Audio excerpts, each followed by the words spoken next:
Tuesday, NFL Power Rankings going into week 6 of the NFL. We're starting to see bye weeks, but we're also starting to see teams kind of separate themselves. We're starting to see where I think we know what teams are. You know, at the beginning of the year, you're like, well, is Jacksonville good? You know, are teams like that good? Are the Colts good? Are the Browns good? And now you're starting to see who the true players and who the true losers are. So this is last week's top 10. This week, going to be some shaking up. Not a lot of shake up at the top, but a lot of shake up at the bottom. So let's go ahead and take a look at last week. So last week, Philly reigned supreme. Kansas City coming off a crazy win against the Bucs. And by crazy, I mean crazy dominant, just looking as good as you can possibly look. Now the teams that will suffer this week, we can already get them off of the list. The Bengals drop one of the Ravens. The Bengals gone. The Dolphins drop another one, and more concussion, quote unquote, concussion problems. I put the quotes there because Teddy is in concussion protocol, but has passed every concussion test and did not stumble or wobble at all during the game. So a lot of question marks there. They are out. Green Bay. Where does Green Bay fall? Green Bay loses in London to the New York Giants. All right, so you're looking at these teams here. The Philly, KC, Buffalo, Frisco, Tampa, Dallas, and Baltimore. All teams that were in the top 10, all teams that have won, so they will remain in the top 10. A shakeup that I went through, and this is a team that you know I love. You know I love the 49ers, but the 49ers are starting to have a little bit of injury concern. So it's one thing whenever you start to, pick up a couple of nagging injuries here and there, but the Niners now are starting to deplete what I thought was their best asset, which is their defense. So they lose Emmanuel Mosley. He's a cornerback. He's out for the year. Nick Bosa has a torn groin. He's out for 6 to 8 weeks. It's Jimmy Ward, I think, broke his hand. It's starting to be a thing where the reason I picked them to win the Super Bowl is because they have a defense that's equal to some of the best defenses we've ever seen in the NFL. The Baltimore Ravens, the Chicago Bears, whoever.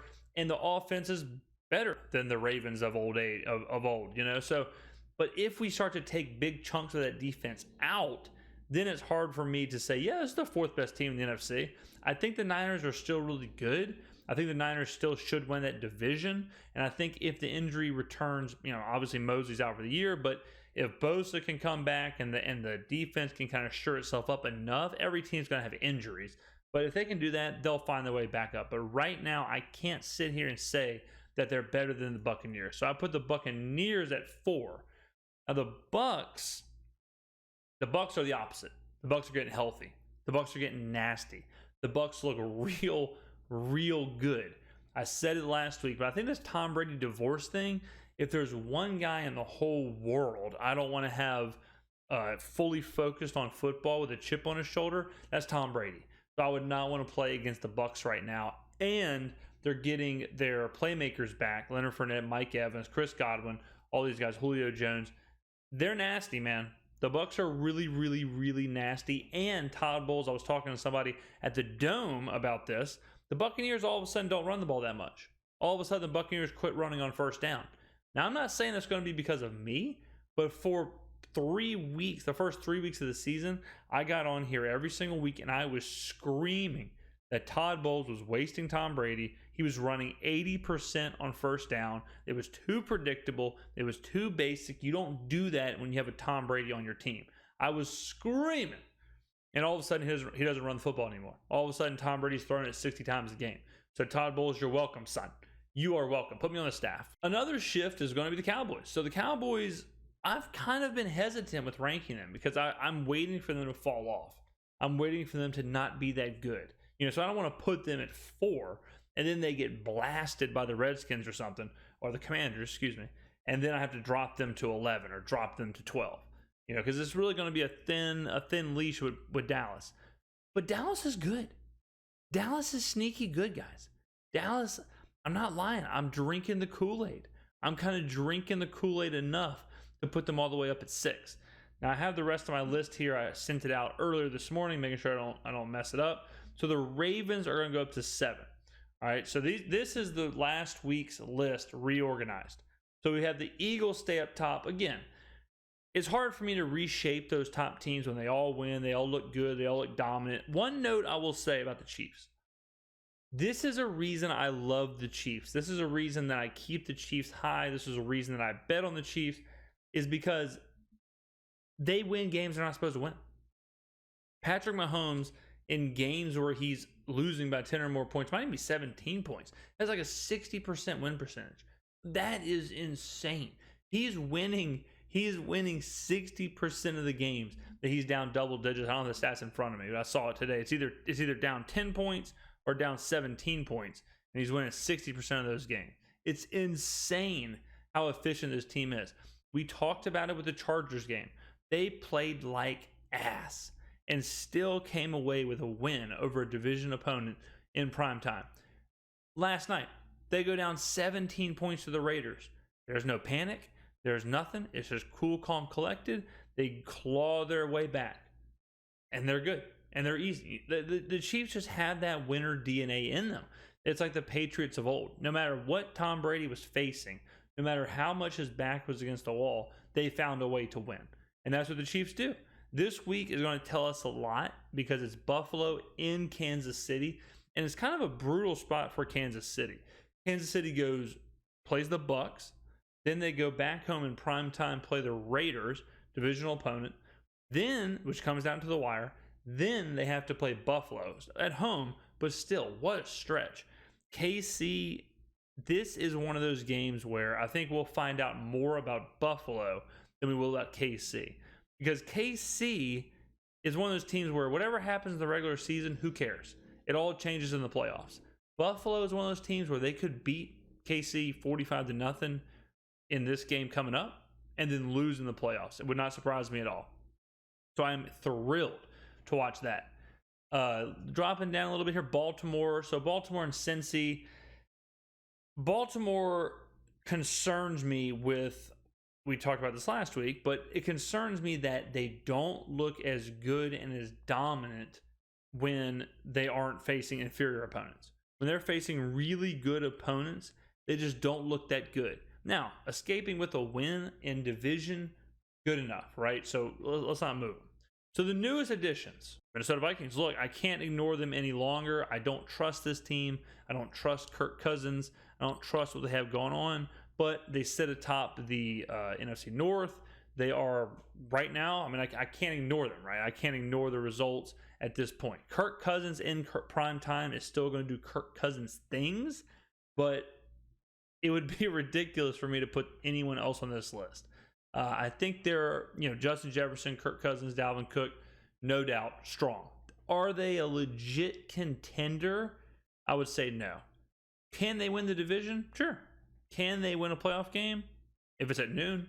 If it's at noon and Kirk Cousins isn't outside of his weird bubble, sure. But do I put them in the same category as Frisco and the Bucs and the Eagles and the NFC? Absolutely not. Next up, speaking of the NFC, the New York Giants. I don't trust this team at all. Okay? I know they're Fugazi. I know Danny Jones sucks. But man, what a start. Brian Daboll, take a bow, son. You talk about a great coaching job. He managed the Packers game perfectly. He managed the second half perfectly, took the safety to everything you were supposed to do. In today's day and age where coaching is so bad, Daboll is leading this team to 4-1. If Brian Daboll was the head coach of the Raiders may be undefeated. I mean, that's where we're at in the NFL now, where those coaches, good coaches and good game management has so much impact because of how poorly coached the other teams are. I don't know with the Giants. I thought they were going to suck this year, and they still might. If you told me they're 4-1 right now, if you told me that they're going to finish the season with 6 wins, I'd say, I could see it. I can believe it. I could believe something like that. That they have that vibe to them because they have Daniel Jones. Daniel Jones was great in the second half against the Packers. I'll say that. Granted, the Packers sat back and gave him everything he wanted underneath, which was a huge mistake because Danny Dimes can't take advantage of you over the top, which sounds a lot dirtier than it is. But the Giants, they're getting results. They're getting results. I mean, the NFC East as a whole has been pretty impressive, considering that Dallas has Cooper Rush and the Giants are the Giants. So until they prove me wrong, I have to put them in there. And there's no other teams that are close enough to being deserved of being top 10 and booting the Giants out. And the last team, this one was hard. I went back and forth on quite a few teams here. I mean, look at the rest of these teams. These teams are trashed. These teams are not good down here. The team that I had to put in is the Chargers. So I think the Chargers have enough firepower. I think Justin Herbert's good enough. They're still hurt. You know, Keenan Allen hasn't played at all this year, pretty much. I have him on my fantasy team. So thanks a lot, Keenan. My 0-4 start. I really appreciate it. But I think when all's said and done, the Chargers are a dangerous, lurking team where if they can get healthy and they can get going, Herbert and co are good enough. But man, that's one snake-bitten franchise. They just always seem to have something wrong, always seem to have an injury, always seem to have something like that. So again, it's more of a product of who's bad, Michael Jackson style. It's more of a product of just like who's not playing very well. I mean, who would you put at 10, right? I can't put Miami there. They don't have a quarterback. The Cardinals are terrible. The Bengals just dropped one of the Ravens and are 2-3. The Falcons, no. Green Bay just lost to New York and London. I think they're 2-3. The Panthers, absolutely not. Bears, not. Browns just dropped one. The Broncos, absolutely not. Lions, not. Texans, not. Colts, not. Jags, they keep losing. The Rams keep losing. The Raiders keep losing. The Raiders are 1-4. The Pats would be in that honorable mention kind of area. Saints, no thanks. The Jets, no thanks. Steelers, no thanks. Seahawks, I mean, these teams are terrible. If I had to give you an honorable mention, it would be like Green Bay. It'd be New England. Cincy would probably be like in that next 5. If Miami had Tua, they'd be in here, you know. But I mean, how can I even rate a team that doesn't have a quarterback, that doesn't have a, you know, who doesn't even have starters? Jacksonville would probably be at the back end. Yeah, I mean, that's it really. I guess Indianapolis would be like way up here. The Broncos would be like way up here. So it would just be like, I mean, it's a mess down here. There's a lot of bad football teams. So honorable mention, I guess I'll say Green Bay is this week's honorable mention, but it's really kind of a 3-way tie between Green Bay, New England, and Cincy. A lot of injuries, a lot of volatility down lower in the NFL. I think the NFL is very top heavy this year, it seems like so far, with Philly being as good as they are. And, you know, Philly sat at my number 1 rating for a few weeks now, so I really just would be saying the same things over and over again. But Philly's just doing what they do best, and no one can stop them. They're really, really good. You know, they're good where other teams aren't, like the offensive line, defensive line. They're good at short yardage. You know, these 4th and 1s, 3rd and 1s, they're picking them up with old school quarterback sneak, stuff like that. Jalen Hurts still playing at a high level. Good receivers, good running backs.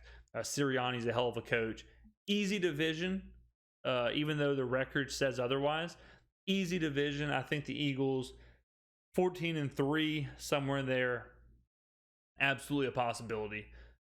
So this is this week's power rating. There's a lot of good games this week. So Philly and Dallas play, KC and Buffalo play. So you'll learn a whole lot there. The Saints and the Bengals play. So you'll find something out about. I think you'll learn a lot about Dallas. And I think you'll learn a lot about Buffalo, because if Dallas keeps it close to Philly or beats Philly, then Dallas is for real, for real. You know, this is. That there is no joke there. If they can do that, because that's a very non-Dallas thing to go and, you know, upset Philly like that, and Cooper Rush may have a legit claim to this job. Flip side, if KC disposes of Buffalo, then man, I mean, KC's, you talk about a sleeping giant. So those are the 2 games that I'll really have my eyes on there. But that's this week's power ranking, guys. Thank you very much for watching. I appreciate that. I release my power rankings every Tuesday. I'll release them earlier depending on the Monday Night Football game. I think the Broncos are playing next Monday night, so that shouldn't have any effect on the top 10 since it's Denver, and Denver's terrible. So we'll probably get the power rankings out pretty early next week, I would think. But go ahead and let me know in the comments below what you think are the top 10 in the NFL, and where I got it right and where I got it wrong. Trust me, I know that y'all all tell me exactly where you think I got it wrong. So thank you for watching. I'll see you in the next video.